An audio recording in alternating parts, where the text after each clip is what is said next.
नमस्कार, मी डॉक्टर वर्षा वैद्य, बालमेंदू विकार तज्ञ, के.पॉन्ड super speciality hospital, Chhatrapati Sambhajinagar, Maharashtra. आज आपण जाणून घेऊ लहान मुलांच्या मेंदूचा विकार अपस्मार। आपला मेंदू हा जन्मतः 1300 ते 1500 ग्रामचा असतो। त्याच्यामध्ये चेतापेशी असतात। तो वयाच्या 5व्या वर्षापर्यंत वाढतो। तो वाढतो म्हणजे काय, तर त्याच्यामध्ये मेंदूचा संदेश वाहनाचं जाळं हळूहळू तयार होतं। त्याला आपण म्हणतो की मेंदूचा वाढ आणि विकास होतोय। तर ह्या मेंदूचं काम हे सतत 24 तास अविरतपणे चालू असतं आणि ते अतिशय क्लिष्ट असतं।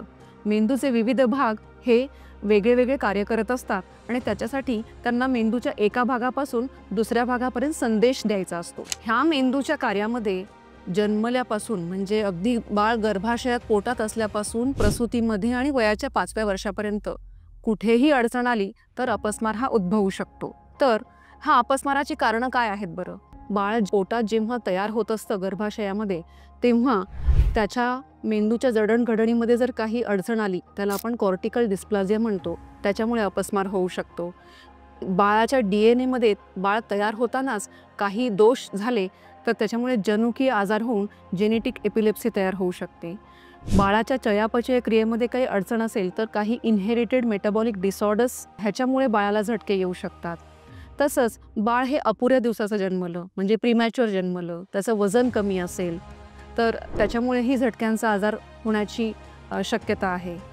बाळ जन्मताना जेव्हा बाहेर पडतं तेव्हा जर ते नीट रडलं नाही आणि बाळंतिणीला प्रसूतीसाठी गरजेपेक्षा जास्त वेळ लागला तर बाळ आतमध्ये गुदमरू शकतं आणि बाळाच्या मेंदूला ऑक्सिजनचा पुरवठा हा कमी होऊ शकतो, जे मेंदू अजिबात सहन करू शकत नाही आणि ह्यामुळे मेंदूचे काही महत्त्वाचे भाग हे कायमस्वरूपी निकामी होऊ शकतात आणि त्यामुळे सुद्धा अपस्मार होऊ शकतो। बाळ जन्मल्यानंतर बाळाला जर नीट दूध दिलं नाही तर बाळाच्या रक्ताच्या साखरेचं प्रमाण हे अतिशय कमी होऊन बाळाला हायपोग्लायसेमिक ब्रेन इंजुरी होऊ शकते। अशाच वेळेस बाळाला जर जंतू संसर्ग झाला आणि तो मेंदूला झाला तर ज्याला आपण मेनिंजायटिस म्हणतो, त्यामुळे सुद्धा बाळाला कायमस्वरूपी झटक्याचा आजार होण्याची शक्यता असते। वयाच्या 5व्या वर्षापर्यंत मेंदूला कुठलीही दुखापत झाली, उदाहरणार्थ बाळ पडलं आणि बाळाच्या मेंदूला रक्तस्राव झाला तर बाळाला त्यामुळे मेंदूची कायमस्वरूपी इजा होऊन त्यामुळे पण झटक्यांचा आजार उद्भवू शकतो। मग हा अपस्मार ओळखायचा कसा?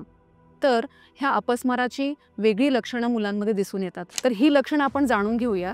तर जन्मलेल्या बाळामध्ये नुसते हातापायाची जोरजोरात सायकलसारखी मूवमेंट होणं, एखादं बाळ हे अतिशय जोरजोरात आणि अखंडपणे रडत असेल, ज्याला आपण एक्सेसिव्ह क्राय म्हणतो, ते सुद्धा एक झटक्याचं लक्षण आहे।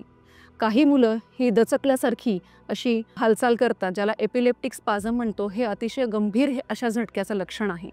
काही मुलांमध्ये मान वाकडी करणे, हात ताठ करणे आणि मग हाताची जोरजोरात हालचाल होणे आणि मग बाळ बेशुद्ध पडणे ही लक्षणं दिसू शकतात।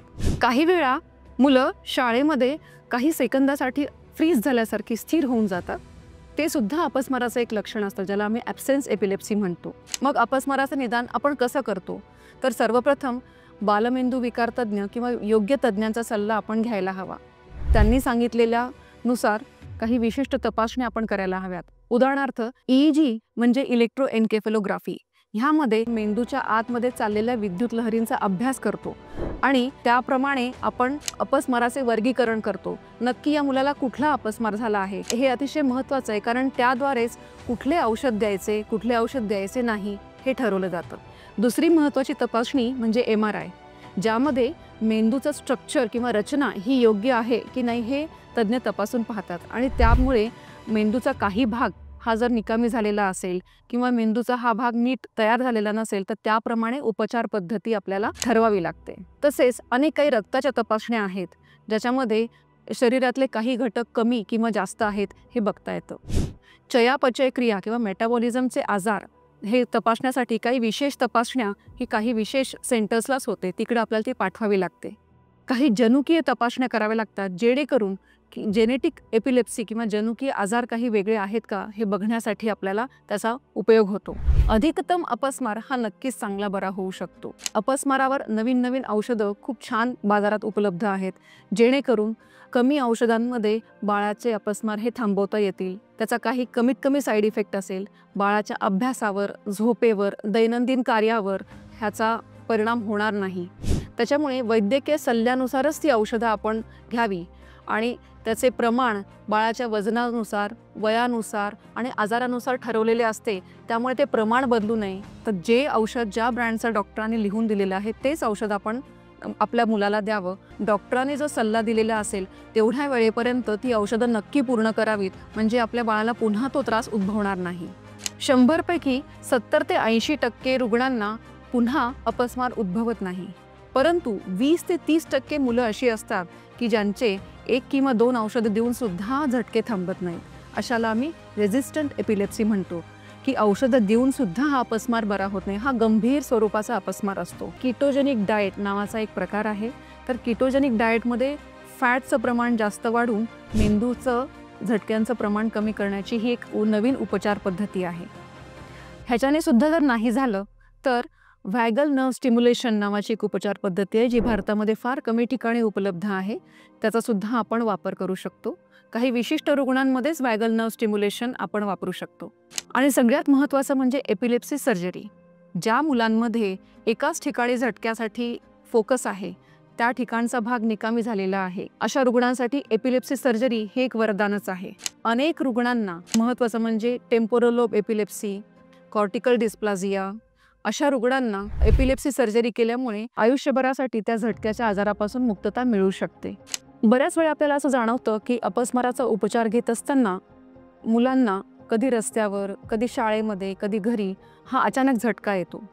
मग अशा वेळेस घाबरून न जाता त्याच्यावर आपण त्वरित प्रथमोपचार सुरू करायला हवे. मिडाझोलाम स्प्रे हा एक अतिशय उत्तम स्प्रे आहे, जो आम्ही सगळ्या रुग्णांना वापरायला सांगतो. जो नाकाच्या आतमध्ये मारला तर ते ताबडतोब तो झटका बंद होतो. पण त्याआधी बाळाला सुरक्षित ठिकाणी हलवायला हवं. बाळाचे कपडे हे सैल करायला हवे.